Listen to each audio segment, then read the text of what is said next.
Okay प्यारे बच्चों, TSPI Jodhpur के यूट्यूब चैनल पर मैं कुलदीप आप लोगों के साथ में फिर से अपनी सेकंड क्लास हमारी देख लेते हैं। इसके अंदर भाई हम लोगों को क्या डिस्कस करना था। जो पहली जो हमारी क्लास थी हमने सर नॉर्मल सी चीज़ हम लोगों ने देखी थी। क्या देखा था कि सर जो पिछली वाली क्लास थी आपने उसके बाद वर्ब के बारे में बताया था, है ना।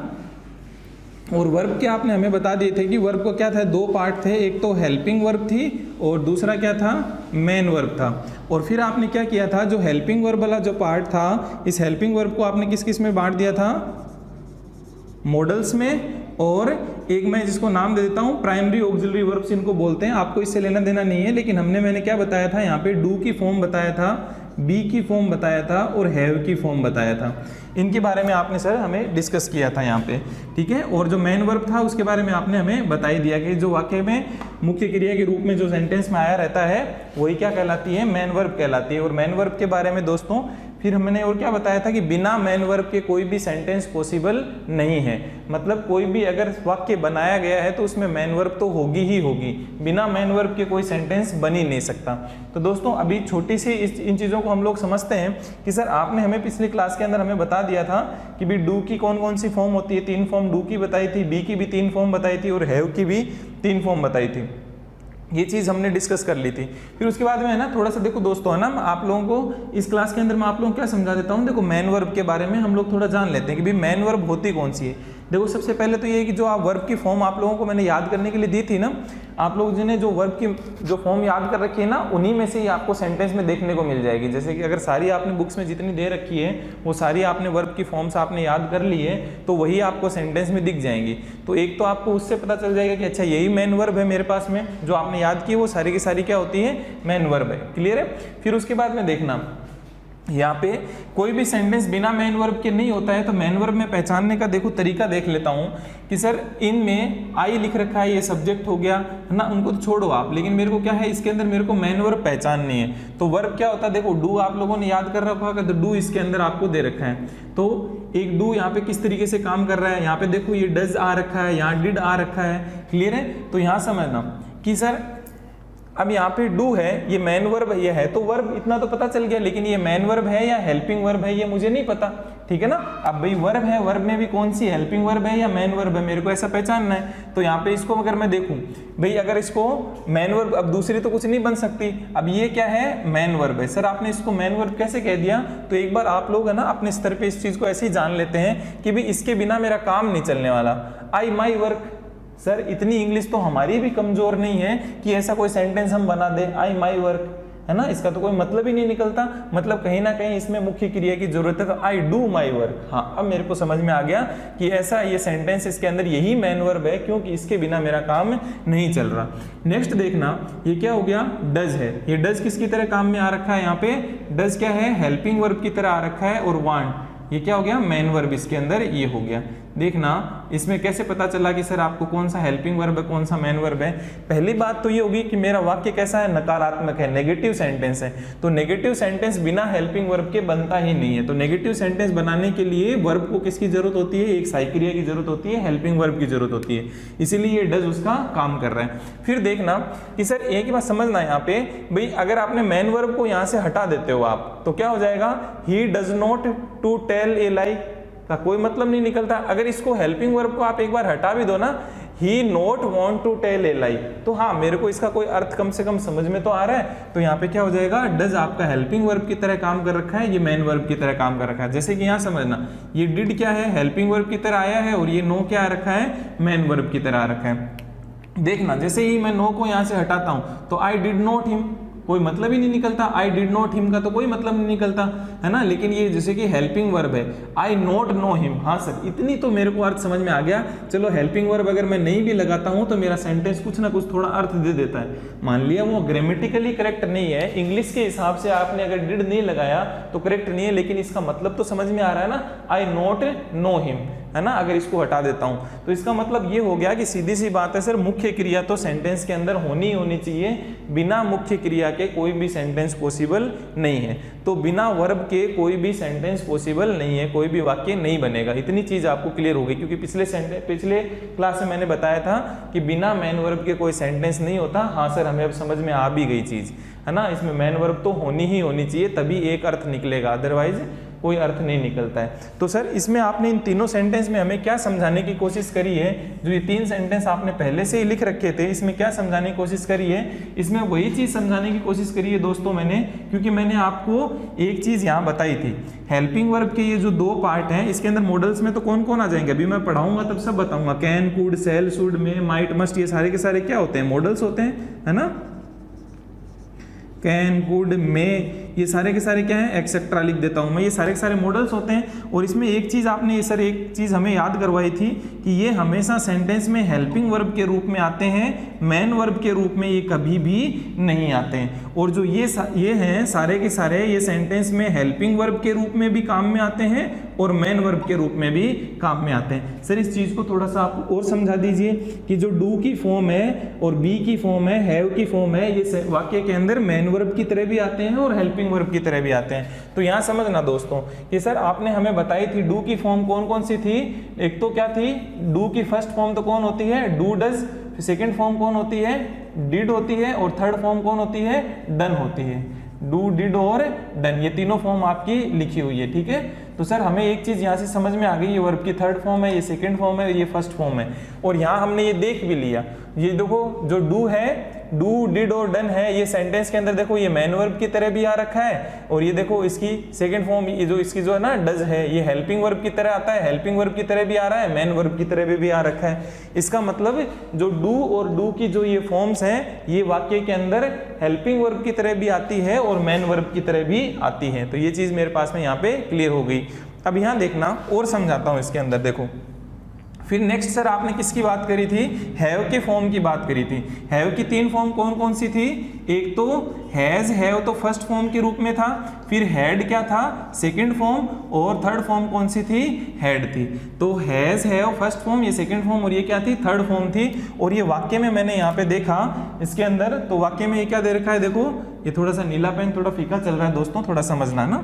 देखो ये क्या है, मुख्य क्रिया के रूप में आ रखा है, आई हैव ए कार, है ना। तो यहाँ से एक चीज मैं आप लोगों को समझा देता हूँ, दूसरे कलर का तो है नहीं मार्कर, इधर देखो, मैं इधर ही आप समझना भाई, आई हैव ए कार, तो यहाँ पे हैव किसकी तरह काम कर रहा है, मुख्य क्रिया की तरह काम कर रहा है ना। जैसे कि देखो कैसे मुख्य क्रिया, इसको हटा के देख लो, आई ए कार, कोई मतलब ही नहीं है, आई ए कार मतलब मैं एक कार रखता हूं, आई हैव ए कार, हाँ सर मीनिंगफुल अर्थ निकल रहा है, इसीलिए मैन वर्ब की तरह ये काम यहाँ पे कर रहा है, ठीक है ना। और क्या बता दूं,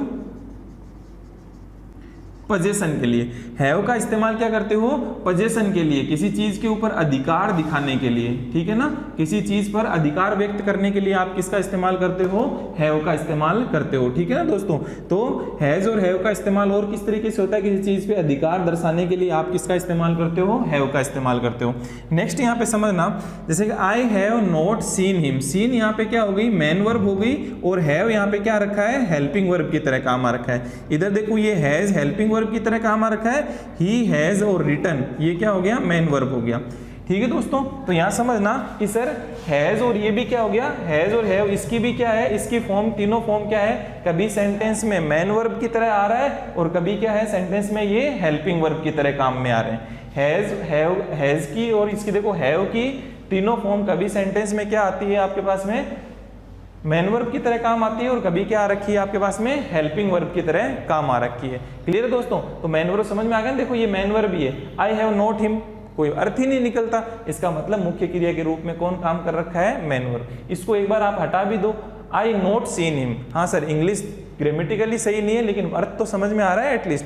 तो हेल्पिंग वर्ब तो खाली मैन वर्ब की सहायता करने का था, कोई भी सेंटेंस बिना मैन वर्ब के पॉसिबल नहीं है। हाँ हेल्पिंग वर्ब के बिना सेंटेंस बन सकता है लेकिन बिना मैन वर्ब के कोई सेंटेंस नहीं बनता है। इतनी चीज क्लियर हुई होगी ना आप लोगों को, ये चीज क्लियर है। तो ये आपने, ये भी मैंने आपको प्रूफ कर दिया कि भाई ये चीजें आपने बताई थी सर कि डू की फॉर्म, बी की फॉर्म और हैव की फॉर्म ये एक सेंटेंस में आती है, तो ये हेल्पिंग वर्ब की तरह भी आती है और मैन वर्ब की तरह भी आती है, दोनों तरीके से यूज कर सकते हो, है ना।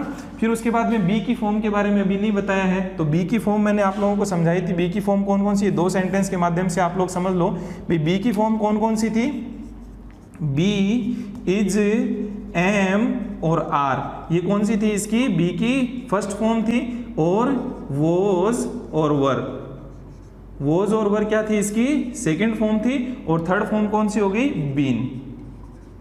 ये क्या थी, बी की थर्ड फॉर्म थी। तो सर यहाँ समझना, आई एम ए डॉक्टर, तो यहाँ पे एम किसकी तरह काम, बी की एक फॉर्म है, फर्स्ट फॉर्म है, तो ये मेन वर्ब की तरह काम कर रहा है। कैसे पता चला, हटाया आई ए डॉक्टर, कोई मतलब नहीं है, आई एम ए डॉक्टर, तो आपको ये क्या है, मुख्य क्रिया, आई के साथ में am. He was working hard, तो यहाँ पे क्या हो गया, ये मेन वर्ब की तरह ये आ रखा है और ये क्या आ रखा है, हेल्पिंग वर्ब की तरह आ रखा है। तो इन दो सेंटेंस के माध्यम से मैं क्या समझाना चाह रहा हूँ कि जो बी और बी की जो फॉर्म्स होती है, कभी सेंटेंस में मेन वर्ब की तरह आती है, कभी हेल्पिंग वर्ब की तरह आती है, मतलब ये दोनों तरीके से आ सकती है। जबकि दोस्तों यहाँ पे देखो, और मैं यहाँ पे क्या समझाना चाह रहा हूँ, जो ये मॉडल्स थे सर, इनके बारे में भी कुछ बता दीजिए। भाई मॉडल्स तो अपन लोग पूरे पढ़ेंगे, है ना, अलग से पूरा चैप्टर पढ़ेंगे हम लोग, लेकिन इसमें पहले एक थोड़ी सी एक पॉइंट जान लेते हैं इसी के अंदर स्टार्टिंग में। मॉडल्स हमेशा सेंटेंस में हेल्पिंग वर्ब के लिए, ये क्रिया की सहायता करने के लिए आएंगे, कभी भी मुख्य क्रिया के रूप में ये नहीं आएंगे। कैसे सर जी, देखना यहाँ समझना, यहाँ पे देखो, सी कैन रन फास्ट, तो रन यहाँ पे क्या होगी, मुख्य क्रिया होगी, दौड़ना क्या होगी, मुख्य क्रिया होगी, और ये किस तरीके से आ रखा है, हेल्पिंग वर्ब की तरह आ रखा है। भाई यहाँ पे क्या बता रहा है, इसकी क्षमता बता रहा है ना, हेल्पिंग वर्ब के रूप में ये कैन आ गया है। फिर देखो यहाँ पे, ये तो मैं बाद में डिस्कस करूंगा, कैन का इस्तेमाल कब होता है, शुड का कब होता है ना, तो ये सारी चीजें हम लोग डिस्कस करेंगे। लेकिन अभी मेरे को क्या बताना है, यहाँ पे देखो स्टडी मेन वर्ब है ना, लिफ्ट यानी उठाना, ये क्या होगी, मुख्य क्रिया होगी, जबकि ये सारे के सारे क्या हो रखे हैं, हेल्पिंग वर्ब के रूप में काम आ रखे हैं। ये कभी भी सेंटेंस, ये वर्ब क्या हो गई, मेन वर्ब हो गई है। तो यहाँ पे दोस्तों एक चीज मेरे को यहाँ पे और समझ में आ गई कि सर जब भी ये मॉडल्स आएंगे, तो मॉडल्स जब भी मेरे को सेंटेंस में देखने को मिलेंगे, ये हमेशा ही हेल्पिंग वर्ब के रूप में आएंगे, कभी भी मुख्य क्रिया के रूप में मॉडल्स का इस्तेमाल नहीं होता है। क्लियर हुई इतनी चीज? तो ये छोटी सी चीज थी, इसमें समझाने वाली चीज मैं क्या बताया था कि भाई वर्ब को दो पार्टों में आपने डिवाइड किया था, हेल्पिंग वर्ब और मेन वर्ब, और हेल्पिंग वर्ब को आपने आराम से समझा दिया, इसमें मॉडल्स और डू की फॉर्म, बी की फॉर्म और हैव की फॉर्म होती थी, और आपने डू की फॉर्म के एग्जाम्पल मेरे को बता दिए, हैव की फॉर्म के एग्जाम्पल आपने मेरे को बता दिए, और आपने जो बी की फॉर्म थी इसके भी एग्जाम्पल हमें बता दिए, और एग्जाम्पल बता के इनके माध्यम से आपने क्या समझाने की कोशिश करी है कि जो मेरे पास में डू की फॉर्म, बी की फॉर्म और हैव की फॉर्म होती है, ये सेंटेंस में हेल्पिंग वर्ब की तरह भी काम आती है और मेन वर्ब की तरह भी काम आती है। तो सर इतनी चीजें आपने क्यों समझाई, क्योंकि है ना, यहाँ समझना, इसी के माध्यम से मैं क्या करूंगा दोस्तों, अब टेंस के अंदर आप लोगों को एक चीज क्लियर होगी ना कि भी हेल्पिंग वर्ब के रूप में क्या क्या यूज होते हैं, है ना। अब आप लोगों को ध्यान आ गया कि जब भी आप बात करोगे ना डू और डज की, प्रेजेंट इंडेफिनिट पढ़ाओगे तो सर आप डू डज की बात करने वाले हो, हमें पता है। जब आप पास्ट इंडेफिनिट पढ़ाओगे तो आप डिड की बात करोगे, ठीक है ना। जब भी वर्ब की थर्ड फॉर्म की बात करोगे, परफेक्ट टेंस की बात करोगे, तो वहां तो लगानी है थर्ड फॉर्म, मतलब ये मेरे हेल्पिंग वर्ब के रूप में काम आएंगे। तो दोस्तों जब मैं एक शब्द का इस्तेमाल करूंगा कि प्रेजेंट इंडेफिनिट की हेल्पिंग वर्ब डू और डज होती है, तो आपको पता है ना कि हेल्पिंग वर्ब होती क्या है, ठीक है, क्योंकि ये सेंटेंस में सहायता करने के लिए आती है ना। तो यहाँ पे और बाद में और अपन समझेंगे, लेकिन आपको इतना पता है कि सर कहीं ना कहीं आप टेंस को हमें पढ़ाने की कोशिश कर रहे हो, है ना। तो आगे नेक्स्ट वाला, जैसे ही मैं क्या बताऊंगा, एक और बता देता हूं आपको, हैज हैव के बारे में बता देता हूं। देखो जो हैज और हैव है, इसकी भी तीन फॉर्म हो गई, हैड और हैड हो गई। तो अब सर आप क्या करने वाले हो, इनके माध्यम से मुझे कौन सा बता दोगे, हैज और हैव का इस्तेमाल और हमें कहाँ देखने को मिल जाएगा, आप जो परफेक्ट टेंस पढ़ाओगे हमें, है ना, जो परफेक्ट टेंस पढ़ाओगे, तो परफेक्ट टेंस के अंदर आप हम लोगों से, चाहे वो प्रेजेंट का परफेक्ट हो तो हैज हैव की बात करोगे, पास्ट का परफेक्ट आएगा तो आप किसकी बात करोगे, हैड की बात करोगे। तो कहीं ना कहीं यही वाली चीजें, ये वर्ब है, आप उनका क्या करने वाले हो, इस्तेमाल करने वाले हो, किसमें, परफेक्ट और परफेक्ट कंटिन्यूअस टेंस में, परफेक्ट टेंस और परफेक्ट कंटिन्यूअस टेंस में आप इनका इस्तेमाल करने वाले हो, ठीक है ना। तो कहीं ना कहीं आप टेंस को करवाने की कोशिश हमें कर रहे हो ना उसके अंदर, इसीलिए आपने ये सारी चीजें हमें पहले सिखाई है ना। टेंस में डायरेक्ट बताता तो फिर वो रटने वाली बात हो जाती, लेकिन यहाँ हमें पता चल गया।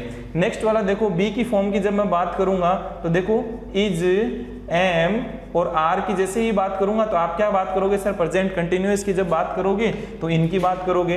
फिर उसके बाद में जो इसकी बी की सेकंड फॉर्म होती है वॉज और वर, सर इनकी आप बात करोगे तो आप कौन सा, पास्ट कंटिन्यूअस टेंस की बात करोगे। फिर क्या हो जाएगा, बीन की बात करोगे तो सर जितने भी परफेक्ट टेंस वाले आते हैं, परफेक्ट कंटिन्यूअस में टेंस के अंदर किसका इस्तेमाल होता है, आपका बीन का इस्तेमाल होता ही होता है। तो कुल मिलाकर के जब आप टेंस पढ़ाओगे तो इन चीजों को आप हेल्पिंग वर्ब के रूप में हमें याद कराओगे कि भाई प्रेजेंट की कौन सी होती है, पास्ट की कौन सी। देखो इनको याद भी नहीं कराऊंगा, वहां पे भी मैं आप लोगों को अच्छे से समझाऊंगा कि याद करने की जरूरत ही नहीं है मेरे को, ठीक है ना। वो वहीं पे समझाऊंगा कि याद करने की जरूरत क्यों नहीं है, इतना आसानी से ही आपको खुद देखते ही आप बता दोगे। क्लियर है? मैं वहाँ ही सिखाऊंगा, टेंस के अंदर ही सिखाऊंगा कि भाई इनका बर्डन लेने की जरूरत ही नहीं है कि हम रट्टा मारे यहाँ कि प्रेजेंट इंडेफिनिट की हेल्पिंग वर्ब ये होती है, बैठे हैं, डू डज प्रेजेंट इंडेफिनिट में आता है, ता है, ये आते हैं तो ये लगाएंगे वो लगाएंगे। अपने को ये बिल्कुल भी सोचने की जरूरत नहीं, पूरे के पूरे एकदम आसानी से बता सकते हो आप। जैसे ही मैं आपको समझा दूंगा, आपको जैसे ही कोई टेंस का पूछूंगा आप आराम से बता दोगे। क्लियर हुई चीज़ यहाँ पे? तो ये यहाँ तक का ये मामला आपका मैंने कहा था। अब देखो, अब इसमें थोड़ा बहुत मैं इसके बारे में और डिस्कस कर लेता हूँ। भाई एक मुख्य क्रिया भी तो थी ना, मुख्य क्रिया के बारे में और थोड़ा समझा देता हूँ। भाई मुख्य क्रिया के बारे में देखो दोस्तों, मैं क्या समझाता हूँ आप लोगों को, आप इसको नोट डाउन कर लो। मुख्य क्रिया के बारे में मैं एक बात और बता देता हूँ आपको छोटी सी, मैं इनको रफ कर देता हूँ। भाई वर्ब में, हेल्पिंग वर्ब के बारे में, इन दोनों के बारे में मैंने अच्छे से सिखा दिया है। मॉडल्स के बारे में मैंने बता दिए, एग्जांपल्स आपको बता दिए, और मॉडल्स हमेशा हेल्पिंग वर्ब की तरह ही काम में आएंगे, कभी भी मेन वर्ब की तरह काम में नहीं आने वाले। ये बात भी समझा दी, और सर आपने ये वाली चीज़ भी आपने अच्छे से समझा दी है। अभी जो वर्ब का जो मेन वर्ब वाला पार्ट था उसके बारे में कुछ एक और चर्चा कर लेते हैं हम लोग। देखो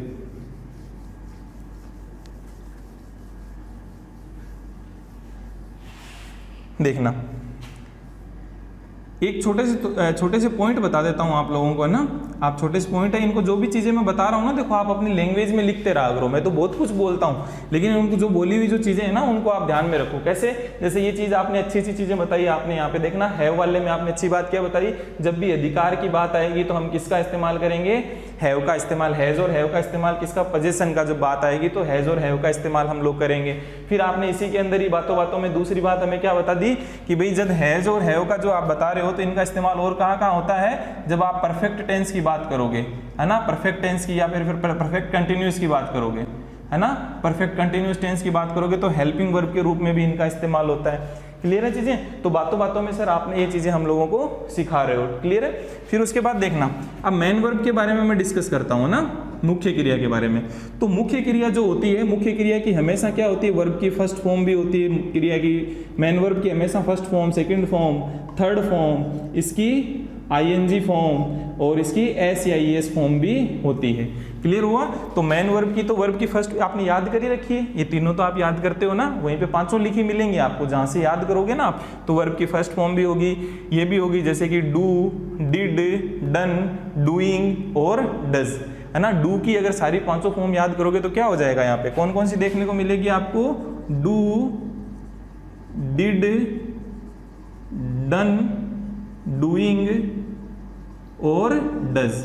अरे डू के आगे एस या एस लगा दिया ना मैंने यहाँ पे, तो मेरे पास में क्या हो जाएगी? ये पांचों फॉर्म इस तरीके से हर एक की आपको देखने को मिलेगी, है ना, पांचों फॉर्म। तो हमेशा जो मुख्य क्रिया जो होती है, मुख्य क्रिया की ये पांचों फॉर्म होती है। लेकिन यहाँ समझना, फिर मॉडल्स में क्या है, मॉडल्स के बारे में बता देता हूँ, यहीं से कंपेयर कर देता हूँ, देखना चीज को समझना। तो अभी देखना दोस्तों, इसका मैं एग्जाम्पल बता देता हूँ, मुख्य क्रिया के एग्जाम्पल देखो। जैसे कि क्या हो गया? आई नो हिम, है ना, आई नो हिम, मैं उसे जानता हूं। I knew him, I have known him, I have known him, ठीक है ना, इस तरीके से आप याद कर लो। या फिर I have known him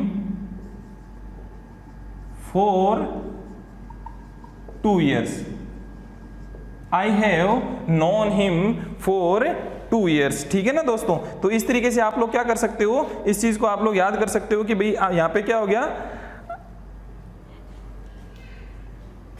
I have known him बोल दो, आई हैव नोन यू बोल दो, ठीक है ना। I know you, I know, जैसे आई नो हिम लिख दिया, आई न्यू हिम लिख दिया, I know him for 2 years, मैं उसे 2 सालों से जानता हूँ, ठीक है ना। तो दोस्तों यहाँ पे मैं बताने की क्या कोशिश कर रहा हूँ, यहाँ पे समझना कि ये वर्ब की देखो फर्स्ट फॉर्म है, ये वर्ब की सेकंड फॉर्म है, ये वर्ब की क्या आ गई है? थर्ड फॉर्म आ गई है, ठीक है ना दोस्तों। इसमें सेंटेंस और भी बना सकते हो आप लोग, है ना। आई नो यू, मैं तुम्हें जानता हूँ, और आपको ये आसान लग रहा है तो ये वाले बना लो, आई नो यू, है ना, मैं तुम्हें जानता हूँ, आई नो न्यू यू, है ना, आई हैव नोन यू, ठीक है। तो इस तरीके की आप सेंटेंस बना सकते हो, तो कोई दिक्कत नहीं है। मतलब कुल मिलाकर के मैं ये समझाना चाह रहा हूं कि जो मुख्य क्रिया होती है, अब इसके अंदर मुख्य क्रिया कौन है? नो, जानना। अब देखो मुख्य क्रिया की फर्स्ट फॉर्म भी है, सेकंड फॉर्म भी है, थर्ड फॉर्म भी है तो एक ही, है ना, लेकिन इसकी तीनों फॉर्म है, ठीक है ना। एस फॉर्म और आईएनजी फॉर्म भी आप देखते हो। देखो मुख्य क्रिया है यहाँ पे कौन सी हो गई? ये देखो कौन सी हो गई, देखें यहाँ पे वर्किंग है, मैन वर्ब है, लेकिन इसकी आईएनजी फॉर्म भी है, तो आप लोगों को ये देखने को मिल जाएगा ना। तो आप लोग यहाँ पे ये देख लोगे कि भाई पांचों फॉर्म होती है, जो मुख्य क्रिया होती है उसकी पांचों फॉर्म होती है, जबकि क्या है यहाँ पे समझना, देखो मॉडल्स समझाऊंगा, लेकिन मॉडल्स के अंदर क्या होती है, उनकी कोई भी फॉर्म नहीं होती है, ना तो उसकी वर्ब की फर्स्ट फॉर्म होती है, ना सेकंड फॉर्म होती है, ना थर्ड फॉर्म होती है, ना ही उसकी कोई आईएनजी फॉर्म होती है, ना ही उसकी कोई एससीआईएस फॉर्म होती है। ये कोई भी फॉर्म नहीं होती है। मॉडल्स हमेशा क्या होते हैं, जैसे हैं वैसे के वैसे ही रहते हैं, ठीक है ना। जैसे कि सर इसमें क्या समझाना चाह रहे हो कि मॉडल हैं जैसे कि जैसे रहते हैं, मतलब फर्क क्यों नहीं पड़ता। यहाँ पे देखो ये एससीआईएस क्यों लगाने पड़ते हैं, जैसे कि क्या हो जाएगा देखना, यहाँ समझना, बताता हूं मैं। I go to school, I go to school, और जैसे ही यहाँ पे मैं ही लगाऊंगा, जैसे ही कर्ता मेरा क्या था, प्लूरल था, है ना दोस्तों। ये एक चीज और लिख बता देता हूं आपको, देखो धीरे धीरे लिखते चला करो आपको अगर नई चीजें पता है तो। क्या हो गया, आई यू वी और दे, आई यू वी दे ये क्या होते हैं, प्लूरल होते हैं, बहुवचन होते हैं। और ही सी और इट और किसी का नेम, है ना, ये सारे के सारे क्या होते हैं, आपके सिंगुलर होते हैं। ये क्या होते हैं, सिंगुलर होते हैं, ये क्या होते हैं, प्लूरल होते हैं। क्लियर हो गया। तो जब भी प्लूरल होते हैं तो वर्ब के साथ में एससीआईएस नहीं लगती है, जबकि कोई सिंगुलर है तो ही गोज टू स्कूल, है ना, तो वर्ब के साथ में एससीआईएस मेरे को लगाना पड़ता है। यहाँ क्यों नहीं लगाया, क्योंकि ये बहुवचन था, है ना। और यहाँ पे ये क्यों लगाया, क्योंकि ये सिंगुलर था, तो वर्ब भी क्या आएगी, सिंगुलर आएगी, है ना। जब मेरा सब्जेक्ट, मेरा कर्ता क्या होता है, एक वचन होता है, तो क्रिया भी क्या आती है, एक वचन आती है। तो इसके साथ में मेरे को क्या लगाना पड़ा, एससीआईएस लगाना पड़ा। जबकि मॉडल्स ऐसे हैं, इनके ऊपर कोई फर्क नहीं पड़ता। जैसे कि क्या हो गया, आई कैन स्पीक इंग्लिश,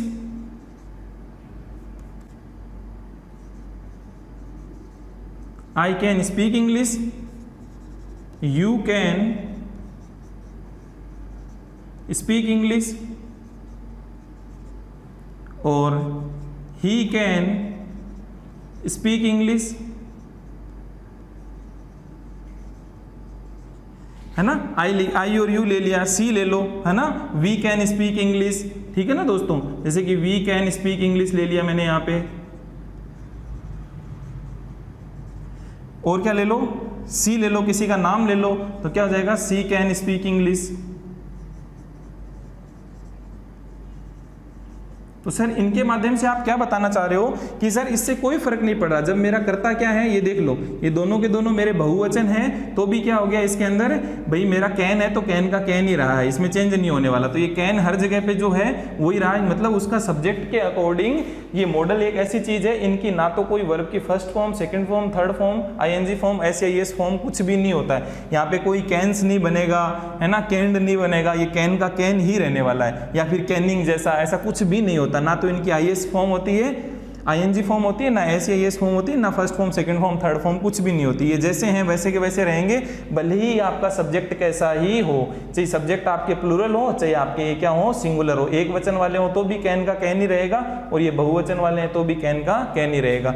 मतलब कर्ता का इनके ऊपर कोई फर्क नहीं पड़ता है। क्लियर हो गई चीज, और इनकी कोई फॉर्म नहीं होती है। तो दोस्तों छोटी सी बात बताइए कि इतनी देर से आप क्या समझा रहे हो, बस इतनी बात बताइए। मैन वर्ब की ये सारी की सारी फॉर्म होती हैं, जो मुख्य क्रिया होती है वो इस रूप में आपको देखने को मिलेंगी, और मॉडल्स तो जैसे हैं वैसे के वैसे ही रहेंगे, इनकी कोई भी फॉर्म नहीं होती है। तो दोस्तों कहीं गलती से भी आपके एग्जाम में बोल जाता है कि इस तरीके से आपको स्टूडेंट लिख दिया, ऐसा कुछ भी नहीं होता है, ठीक है ना। स्टूडिंग, स्टूडेंट, ऐसा कुछ भी नहीं होता है, ठीक है ना। तो ना उसमें एससीआईएस लगता है, ना उसमें कोई आईएनजी होता है, ना उसकी कोई फॉर्म होती है। क्लियर हो गई चीज। तो बस इतनी ही चीज़ों को आप लोग थोड़ा सा ध्यान रख लो। अब कल की क्लास जो अपनी होगी, ये मैंने बेसिक समझाया आपको, थोड़ा सा समझना कि सर पूरी क्लास की 2 क्लासेज मैंने आप लोगों की ले ली है। इन दोनों क्लासेज में आपने हमें क्या सिखाया है, वर्ब के बारे में ही बताया है, और वर्ब बताया, और वर्ब के बारे में ही हम लोगों को क्या अच्छे से सिखा दिया आपने कि भाई वर्ब होती है, और वर्ब के ही क्या होते हैं, 2 प्रकार होते हैं, एक तो हेल्पिंग वर्ब होती है और एक मेन वर्ब होती है। क्लियर हो गया। और हेल्पिंग वर्ब भी 2 तरीके की होती है सर, आपने हमें बता दिया था। एक तो क्या हो गया, मॉडल्स हो गए, और एक आप में डू की फॉर्म और बी की फॉर्म और हैव की फॉर्म आपने डिस्कस कर ली, है ना। और यहाँ पे हमें अच्छी तरीके से बता दिया कि भाई मॉडल्स जो होते हैं वो हमेशा मेन वर्ब की तरह काम ये हमेशा हेल्पिंग वर्ब की तरह काम करेंगे, मेन वर्ब की तरह काम कभी नहीं करेंगे। और ये दोनों तरीके से काम करते हैं। और मेन वर्ब के बारे में आपने हमें अच्छे से समझा दिया कि भाई मेन वर्ब क्या होती है, जिनकी ये 5 फॉर्म होती है, वो सारी की सारी क्या होती है, मेन वर्ब। जो आप लोग याद कर रहे हो वो सारी की सारी मुख्य क्रिया ही होती है सेंटेंस में, जहां दिख जाएगी वही मुख्य क्रिया है, ठीक है ना। और बाकी तो आप लोगों को ये पता ही है, हेल्पिंग वर्ब्स मैंने आप लोगों को सारी समझा दिए है ना, यही आपको देखने को मिलेगी। आपको बताया था मैंने टेंस में किस तरीके से इनकी सारी फॉर्म से मिलकर ही बना हुआ है टेंस, ठीक है। तो वो लोग आप लोग देख लोगे। तो दोस्तों इसी चीज के साथ में मैंने चालू किया था और इसी में लास्ट में मैंने एक एक चीज आप लोगों को एक्सप्लेन कर दी है, ठीक है दोस्तों। देखो थोड़ा सा आप लोगों की स्पीड अगर स्लो भी है ना, तो आप वीडियो को 2 बार देख लिया करो। बहुत सारी चीजें मैं आप लोगों को बता रहा हूँ। और ये जो चीज ऐसे मत समझना कि इन 2 क्लासेज में जो बताई है बस यहाँ खत्म हो गई। मैं बार बार जैसे जैसे ये चीजें आपने यूज में आएगी, मैं बार बार आप लोगों को बताता रहूंगा। क्लियर है, ठीक है। तो इनको ये चीजें आज ही नहीं है भाई, ये दोबारा प्लूरल होते हैं, ये सिंगुलर होते हैं, ये दोबारा बताऊंगा मैं आगे आप लोगों को। जैसे जैसे काम आएंगे मैं फिर से बताता रहूंगा चीजों को। इतनी बार रिवाइज करा दूंगा, आप लोगों को इंग्लिश आसान लगने लगेगी। क्लियर है। तो जितनी जितनी बातें मैंने बताई है इंपॉर्टेंट चीजें, बस उनको आप लोग ध्यान देते रहो कि भाई ध्यान देने वाली बातें इनमें क्या क्या थी। क्लियर है दोस्तों। तो आज के लिए इतना ही रखते हैं, फिर मिलते हैं अगली क्लास में। अपना जो नया टॉपिक है कौन सा है, मॉडल्स के साथ में हम लोग मिलेंगे। काफ़ी इंपॉर्टेंट टॉपिक है और सवाल आपको एग्जाम में देखने को मिलते हैं, तो मॉडल्स के साथ में हम लोग मिलेंगे नेक्स्ट क्लास में। क्लियर है दोस्तों, ठीक है। तो ओके प्यारे बच्चों, आज के लिए इतना ही। Thank you.